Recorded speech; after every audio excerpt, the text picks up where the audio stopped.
Welcome, my friends, to my home studio. My name is Robin Black. I'm a martial artist, and I was the creative consultant on season 1 of Dark Side of the Cage.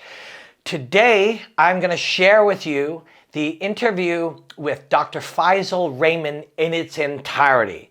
In this conversation, we chatted about Ronda Rousey. We chatted about concussions as they're related to Ronda and fighting in general. And we talked in detail about Matt Hughes' injury from when his car was struck by a train. Dr. Faisal is a fascinating guy with a wonderful perspective on combat sports from the mind of a very high-level cage-side physician and professor. And let's get right into it. This is Cage Talk. Matt Hughes with a little bit of Ronda Rousey.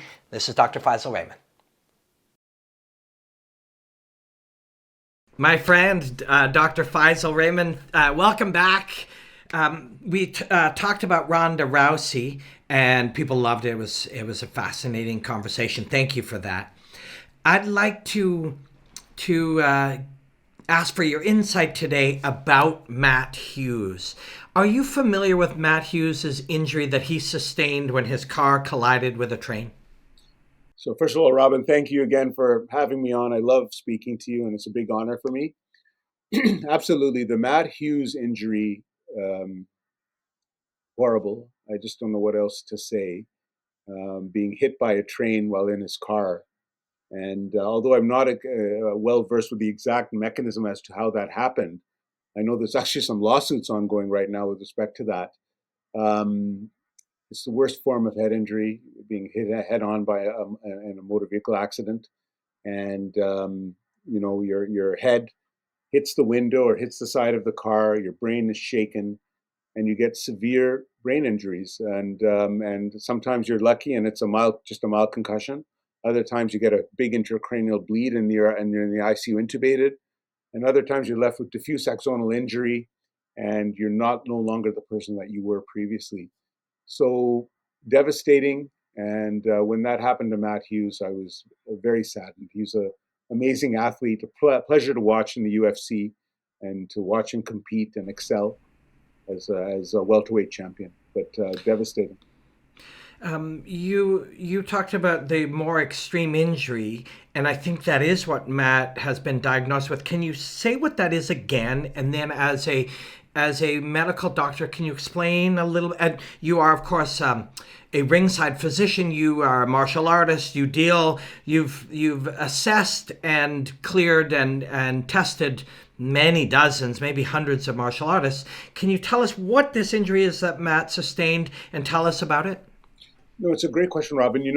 I've not looked at his brain imaging to look at the MRIs and the CAT scans. So what I can tell you is based on my observation of him, and I've been fortunate enough to watch him both on television and at different sports events to see how he is moving and his personality and such. And also, unfortunately, in the media you hear news about conflict and in his family and conflict with others, and so you can only glean some ideas of what may have happened. I can tell you that he had, based on how he is now compared to the person he was before the accident, he had a severe injury. And if there was bleeding in the brain, what happens is you get swelling associated with that bleeding, and the brain gets squished, and you damage other parts of the brain more because of that. And sometimes after such accidents, you need to drill burr holes in the skull to release the pressure in the brain, so that will hopefully help with healing. On top of that, what is most difficult for the patients and their families is the personality change. So you'll sometimes notice that people can't regulate their emotions. And I got the sense from observing Matt that there may have been a little bit of that. Inappropriate laughter, inappropriate crying, inappropriate, like, um, at a time where you should be happy, you're sad, and when you're sad, you're happy. That usually indicates damage to the frontal lobe, which is the part of the brain. And I wonder if he sustained damage to that part of his brain, just given some of the emotional dysregulation I'm seeing, but also what you're appreciating on the news with conflicts that, and unfortunately his marriage, I think, was in turmoil because of allegedly, I want to say, violence in the home or aggressive behavior in the home. So I'm concerned because Matt was a calm, collected guy, and I worry that perhaps his injury affected the frontal lobes, which took away that emotional regulation. And then he also walks with a limp and has a weakness in his extremities, indicating that the part of the brain that controls the movement of his extremities was also affected, and both in the upper and lower extremities, as I recall. So again, that tells me, I wonder, he had such a severe brain injury and there was such severe brain swelling that many parts of the brain were damaged. And also, if there was a lot of shearing, he may have had something called diffuse axonal injury, where the nerves in the brain basically get sheared. And this is, again, without me having been able to look at the imaging, but based on what I have observed, I'm concerned that that may have happened. And in situations like that, if that were to happen to you or I or a family member or someone we know, what would the prognosis be for healing and improvement in these areas? And what could you hope for as somebody who has potentially sustained injuries like this? And this is the thing, it's very variable, Robin, because I would dare say that the improvements you make in the first month or two are going to be the most dramatic. Wow. And then if you're left with disability after that, it's going to be a much more slower recovery. And likely, in many of those cases, if the injury is severe, you may not return to your baseline level of function. But with physiotherapy, occupational therapy, and medical care, you would develop strategies to be able to deal with the new disability that you have, whether it be verbal speaking. You'll notice that Matt's speech is affected, right? Mm-hmm. The centers in the brain, in the temporal and parietal lobe that may control his ability to both receive information and voice out that information were likely compromised. But you can then train other parts of the brain to try and compensate for that using speech pathologists and others. That's just an example. But if after the first 2 months after an injury, if you're left with significant disability, you're only looking for small improvements after that. Mm-hmm. You Wow. know, if I that's the main thing, and you got to look at how severe the disability is up front, and then see what happens 1 to 2 months later, and then you can try to give the patients educated information on what to expect. And if somebody we knew, if our friend, our coach, if Matt Hughes was our family member or our neighbor, if they'd broken their leg, or if they had a severe injury of some obvious kind that we could see, we process that as people different than the brain, which is unseen to us. It must be difficult to in your experience with unseen injuries, for families to be able to process that. Absolutely. I mean, I know an amateur boxer right now who's going through that, and has had a severe concussion. It was actually a workplace injury. They had done boxing earlier, then had a workplace injury where they injured in the workplace in an unsafe work environment, and had severe post-concussion syndrome. And the school and the board of where they worked is saying, you just had a concussion, you should be back to work in 2 days. And then putting up challenges and roadblocks to them being able to get care, and then mentioning that they're exaggerating their symptoms. The workplace saying you are exaggerating your symptoms, which is just the most horrible thing because it's an unseen injury. You can't see it, you can't appreciate it, and then on top of that, family members and friends will get upset with you because of your personality change, or because you're not doing things you were doing before, or you're not socializing, because they have no clue what the individual is going through. And even I Mm-hmm. don't really have an appreciation for someone with severe post concussion syndrome.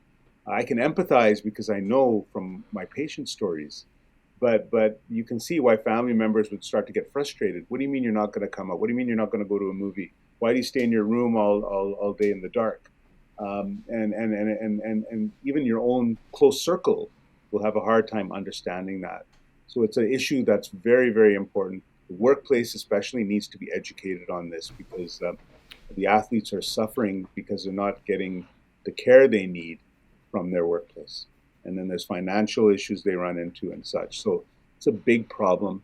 And the fact that it's an unseen injury is a big issue, Robin. I'm glad you asked that question.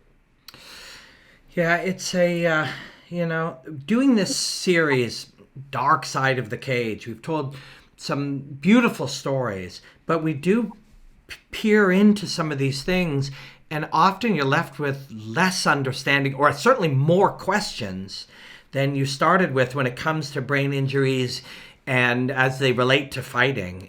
There's a long way to go for us to more deeply understand these things, whether it's an injury like Matt Hughes or a lifetime of combat like Ronda Rousey. There's just a long way for us to go, isn't there? 100%. And we need to do more studies, and we need to provide more support, which is why, um,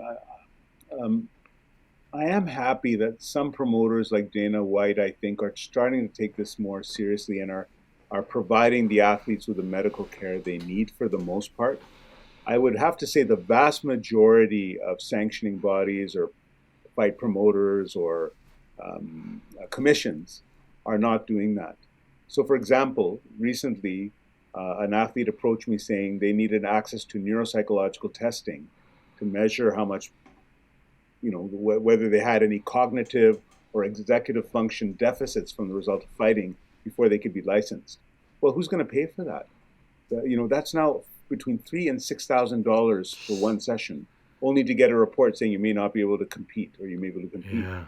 And more importantly, that testing is very helpful because it could be done serially, and you could follow how patients do, how athletes perform, and determine what their risk is developing, let's say, long-term problems.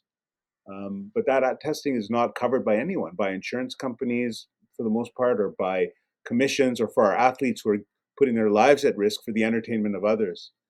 So we need to do a better job providing the medical support, and that's I think a commitment that the physicians, the athletes, the commissions need to all get together and try and help provide to our athletes. Thank you so much for helping me with these topics, Dr. Faisal. Before I let you go, you had a fight only a couple of months ago in your 50s, correct? How did it go? What was the experience like? It was something else. So I competed late last year in 2024 in October, and it was a beautiful experience in that we raised a lot of money for charity. We raised $220,000 to battle homelessness, medical illness, poverty initiatives in the southwestern Ontario region in Canada. And the fight was a four-round professional boxing fight, and it ended up being a draw. But it was dramatic. I was knocked down in the second round, and then I almost knocked him out in the fourth round, and it was a draw. But again, the benefits of me competing for my mental health, like, have been amazing. I work in a very stressful environment. My life can be stressful at times, and I'm so grateful to martial arts and combat sports for, in many ways, in saving my life.